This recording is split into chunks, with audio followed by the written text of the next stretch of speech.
ไป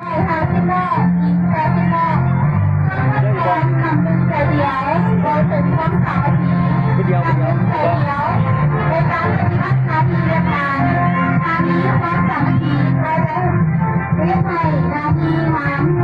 และถ้าเป็นสำเร็จอย่างมีประสิทธิภาพจบแล้วขอเชิญครับผู้ใด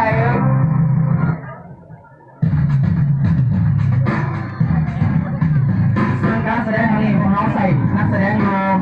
150 กล้องนะครับ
เขาดีๆก่อน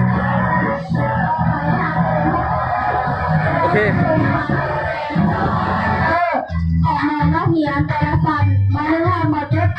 มีจำนวนทั้งหมดเจ็ดมากหญิง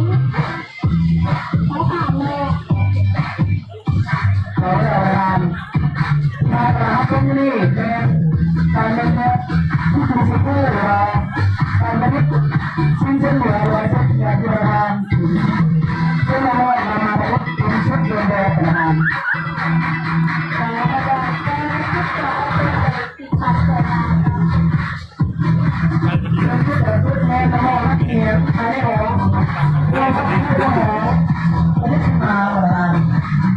ซึ่งข้อใส่แทนพอถึงอายุว่าทำงานน้องพอพื้นเวลาไปฟังเราจะลองนำมาผลิตเป็นชุดลง และภายในที่นี่ทางผู้ส่งสาวมาและแต่ละยุทธมีการแข่งขันเป็นที่วิจารณ์ซึ่งในตัวเรียนของคณะ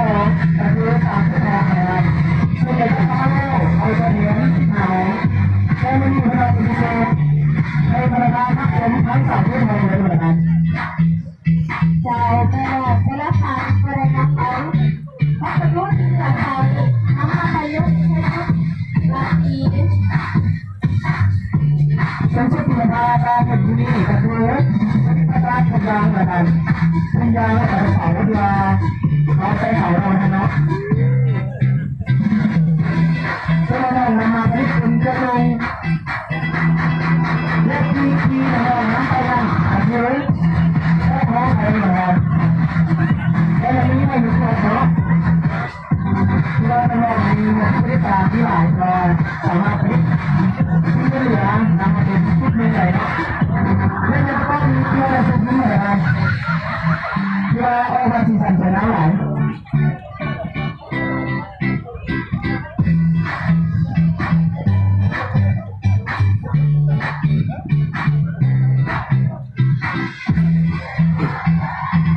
และชุดที่ว่าในลิงนี้ก็คือผลิตภัณฑ์ใส่เสื้อผ้าเหมือนกันใส่เสื้อผ้าในถุงดำเกลือในชุดนี้ซึ่งนอกจากผลิตภัณฑ์กระป๋องน้ำเกลือเป็นเสียเราเนาะ เจ้าไปบอกว่าจะทำที่ขาดไป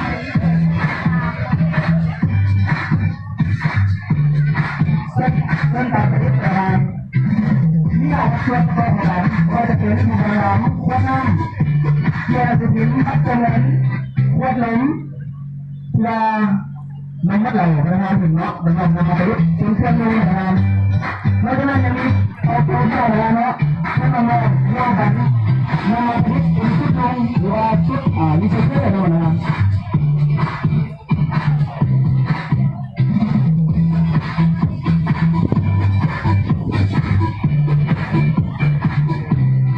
เจ้าไปแล้วก็เลย ลุก เกี่ยวกับอะไร ต้องถึงยอมปัจจุบัน เจ้าน้ำใส่ตัวนี้เลยเกียร์ตอน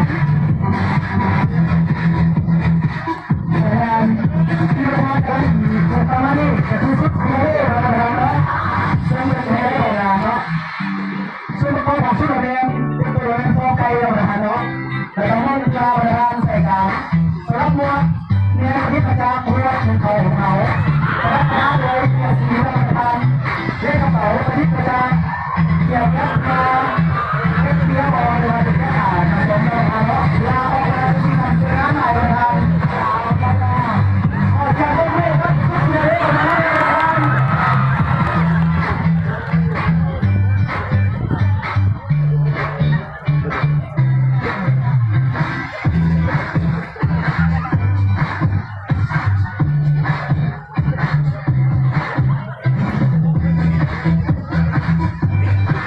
เจ้าท่า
โอ้